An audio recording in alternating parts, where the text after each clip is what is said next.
Straight ahead on 12 News, a debate over turf. We'll show you the field improvements proposed in the Osseo district and why the upgrades may have to wait. Plus, got mail? Today, workers in Brooklyn Center experience a rush to deliver. But first, the future of policing. Just a extra thing you have that says, I'm doing my job the right way. Brooklyn Park Police test out a new tool for their department. 12 News starts right now. Hello, everyone, and thanks for joining us. The Brooklyn Park Police Department is testing out some new gear aimed at capturing incidents as they unfold. The department recently completed a 60-day trial of body cameras. Reporter Sonia Goins has more on the results of the program.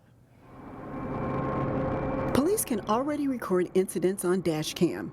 Now they have another way to get video of crime scenes, body cameras. That has an influence on the way people act when they know they're recorded. Inspector Shane DePaul headed up the trial program. He showed us how the high-definition cameras work. The camera just slides on the shirt between the buttonholes. 16 officers took part in the study, which ran from September through November. So basically every shift, there was one camera in every patrol district. Inspector DePaul says there are pros and cons to body cameras. Sometimes they'd slant down, sometimes slant up.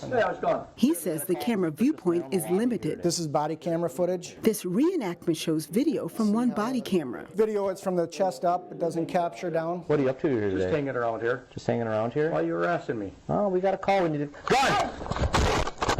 And this is the same reenactment from a different vantage point. Why are you harassing me? Oh, we got a call. We need to... Gun! You hear the officers say gun, you see him take him to the ground, but the body camera, just looking at that video, you would never have any idea that he had a gun or think he had a gun. Camera placement and height of the officer impacts what's recorded. The camera is, on their chest area, head's moving. Camera's not moving. You don't necessarily see what the officer saw. The cameras are not automated. Officers have to physically turn them on. There could be a chance some scenario plays out. He's got to get out of the car, take action quick. He doesn't have time to turn on all those cameras. However, Inspector DePaul says all the officers in the test pilot are in favor of body cameras. It's just a extra thing you have that says, I'm doing my job the right way. And don't have any doubt about it, because now it's here, the audio is here, the video is here. Now the camera video is downloaded to a server where it is saved. The footage is public and there are some privacy concerns with it. So far the Minnesota legislature has not made any recommendations. Now Mike and Alex, the cameras run about $500. Now if folks want to learn more about the cameras, there's a public forum that's going to be held on Tuesday at 6 o'clock at the North Precinct. All right, thank you. Thanks. A mother and her two young children are okay after firefighters rescued them from their burning Brooklyn Park home. The fire happened about 6 a.m. Sunday. A neighbor spotted flames coming from the home in the 7300 block of Logan Court. The mother and two children were asleep when firefighters forced their way in and brought them to safety. Fire officials believe the fire started up in the attic, causing significant damage to the roof. The Red Cross is assisting the family. A Brooklyn Park woman faces charges of fleeing the state patrol and driving under the influence. According to the criminal complaint, Brenda Long was speeding on I-94. When police tried to pull her over, she got off the freeway, tried to flee, but left the road and crashed in North Minneapolis. Police say a preliminary breath test registered 3 times the legal limit for alcohol. It is no secret Minnesota sees a wide variety of weather. Just take a look outside today. Yeah, that's why some are pushing for artificial turf playing fields for Osseo and Park Center student athletes. But as Emily Ragus reports, they're not cheap, and some school board members are putting on the brakes. It's green year-round, and without the mess. Artificial turf is appealing because despite Mother Nature, athletes don't have to compete on beat-up fields. The more fields that we can get that allow the kids to continue to play their sports without interruption, the better. Bobby Jackson is with the Brooklyn Park Athletic Association. He's excited the turf could come to playing fields at Osseo and Park Center school campuses. He says in addition to playing in all types of weather, it will also increase school pride. What I have seen with the Park Center kids is they're looking for something to associate with. One of the proposed locations for the artificial turf is this practice field at Park Center High School, located right behind Pride Stadium. The other is a playing field right next to the tennis courts at Osseo High School. Part of putting money into activities and programs and facilities keeps our kids engaged and helps to keep them in school. But the turf has a hefty price tag, $1.35 million. Half would come from the Hennepin County Youth Sports Program, the remainder from taxpayers. Wasn't really comfortable going to the taxpayers for extra money for play fields when we hadn't gone to them for equipment that I thought was more vital to what was going on in the classrooms day to day. Osseo School Board member Robert Gerhardt says they need to address overflowing classrooms and deteriorating mechanicals first. Other board members worry about the turf potentially causing cancer. In good conscience, if there's any possibility that our kids are going to get sick from playing on these artificial turfs, that really concerns me. In the end, the turf fields failed on a 4-2 vote. We need to look at the whole picture. This is not a one-time thing. The grant opportunity exists each year, at least as we currently see it. Emily Ragoose, 12 News. Most board members are hoping at some point they can take advantage of funding from the Hennepin County Youth Sports Program after they've addressed other expenses first. The program is funded by a sales tax surcharge for Target Field. The sleet on the street did not stop the United States Postal Service today. The Monday before Christmas week is usually the post office's busiest mailing and shipping day. The Postal Service reports that business is up 10% over last year. Today is, for all mail put together, probably about 7 to 10% busier than a normal day. So it's hectic, it's frenetic, but it's kind of fun frenetic. I mean, it's something where our folks see it as a challenge and they take it head on. There is still time to mail most packages and cards and letters. They should arrive on time. Listen to this, if sent by Saturday. Coming up, a new office to address an employment gap for people of color. That's next in Business Matters. And then later in sports, a thriller between the top 2 ranked teams in boys hockey. But first, the S word appears in your AccuWeather forecast.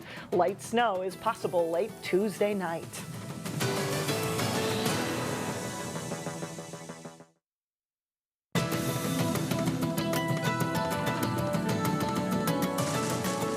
A recent survey says Brooklyn Park residents are feeling better about their city, and now they have a chance to literally show their pride. Brooklyn Park has begun selling merchandise to promote the city. T-shirts and tote bags are available for purchase at City Hall, and in a few days, coffee mugs will be available too. We gave away some really cool glow-in-the-dark branded T-shirts for National Night Out, and our residents really liked them. So they asked for more city-branded merchandise, and this pilot is in response to that community interest. Brooklyn Park talked to 9 other Minnesota cities that have sold merchandise before starting this project. Minnesota's employment picture looks very different between whites and African Americans. The state's 3.7% unemployment rate is one of the lowest in the country. Yet for African Americans, it climbed to 15%. It's the reason Governor Dayton is creating a new state office of career and business opportunity for workers of color. At Minnesota's Department of Employment and Economic Development, a new office will soon open. Its focus will be solely on supporting workers and businesses of color find career paths and new job and business opportunities. The new office comes on the heels of U.S. Census data that shows despite the improving economy, the median income for Black Minnesotans dropped to $27,000 last year. Deed Commissioner Katie Clark-Sieben told us more about the new Office of Career and Business Opportunity. Our median household income for Black Minnesotans actually decreased 14% over the last year. So that gap between Black and white household income is widening, and that really brought this idea forward, I think, to the governor, and he made this announcement of this new office here at Deed, which we're so grateful to have. And in what way will this new office support workers and businesses of color? So our Office of Career and Business Opportunity is going to be focused on greater access to careers for individuals from communities of color, greater access to business development, also focused on working with businesses to help them in their hiring, recruitment, retention practices, and working working within state government on how are we diversifying our workforce within our agencies. And tell us what's the ultimate goal of the office, or how will you know that this office is meeting its objectives? Well, there are many measures that we are going to be tracking and continue watching, but we're going to be focused on bringing those economic disparities, minimizing those economic disparities, and ensuring that all Minnesotans have opportunity to family-sustaining wages, to good jobs. We know that we have a greater disparity, particularly in our African-American community here in Minnesota. So that's going to be one major focus of this work. The new office should be open by March 1st. Coming up, a Brooklyn Park home where generosity shines bright. But first, highlights from a big day of boys basketball at the Breakdown Tipoff Classic. John Jacobson is in next. We start with a rematch of a basketball playoff game from last season, right? And this one didn't turn out the same way. Different outcome, and really not so close as we thought it might be. Wayzata and Maple Grove played in the Section 5 4A boys basketball semifinals last March. The Trojans won that night, and Saturday marked the first time since then the two had played each other. This one of the 15 games played Saturday at the Breakdown Tip-Off Classic in Minnetonka. Gavin Baumgartner out to Ty Galinsky for a three. Wayzata's up early 5-3, but that turns out to be their last lead of the day. Brad Davison drives, lays in two for Maple Grove. They're up 16-7. Davison finishes with 15 points. Then a dish off to Reed Nico, and the big man hits the 10-footer. Crimson lead by 13 points. Off of Wayzata, missed shot. The Crimson out and running. Teron Pickford, nice finish for two. Maple Grove leads by 20.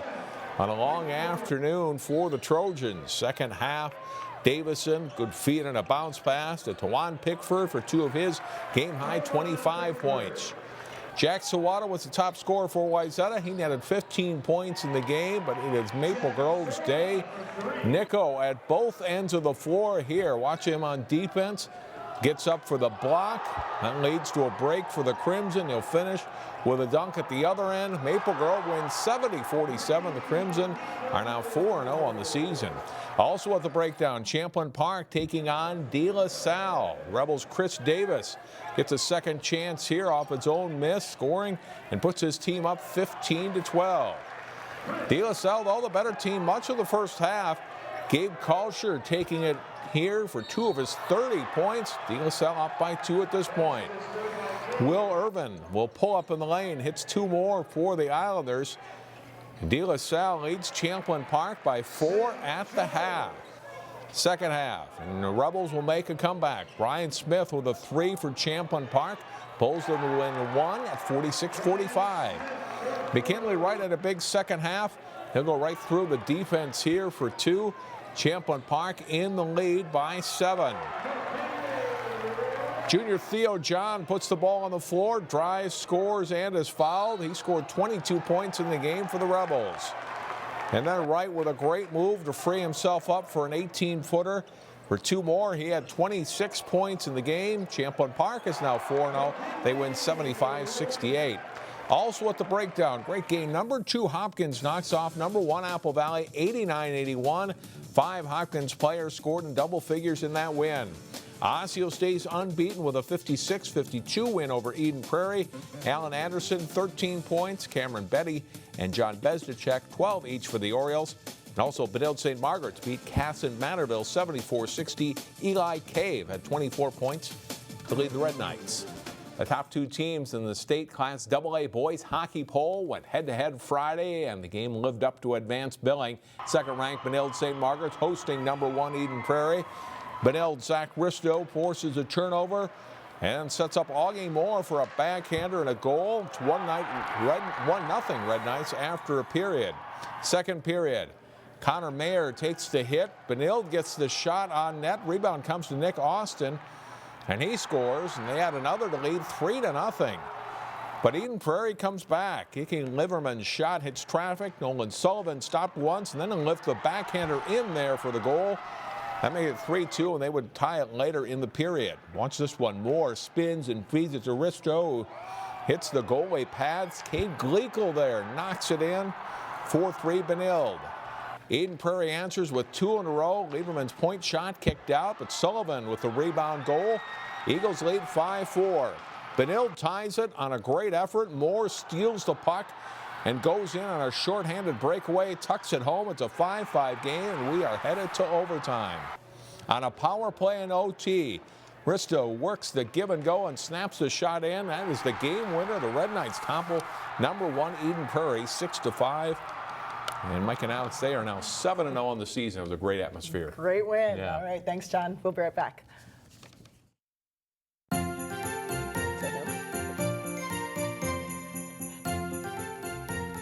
Santa's sleigh is lit up and ready for the big trip. We found it parked in a front yard in New Hope as we continue our look at the brightest lighting displays in the Northwest Metro.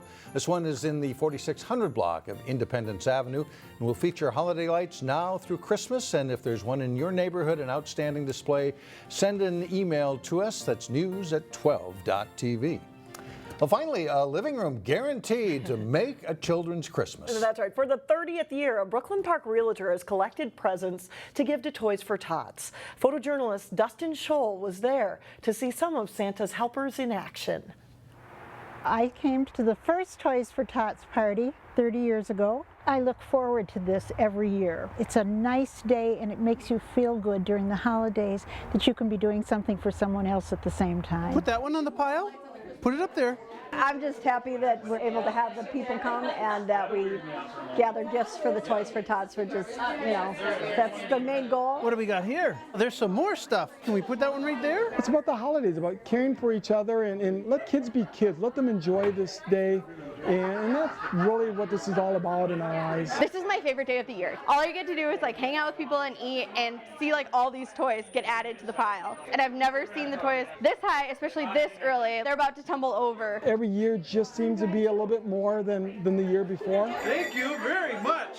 We started with 4 and kept adding and now 120, 130 people come. And every year it's bigger and better. We share it with our friends and family, and once you've come once, you pretty much always try and make it because it's a lot of fun. This is so special to have help like this because it's pretty tough making it around the world in one night, let me tell you.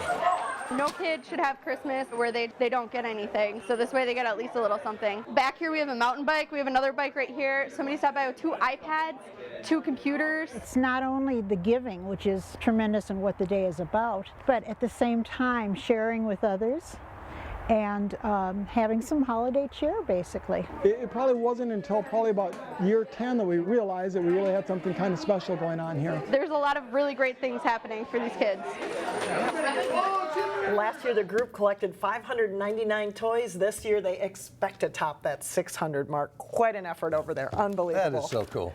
That does it for us. See you tomorrow.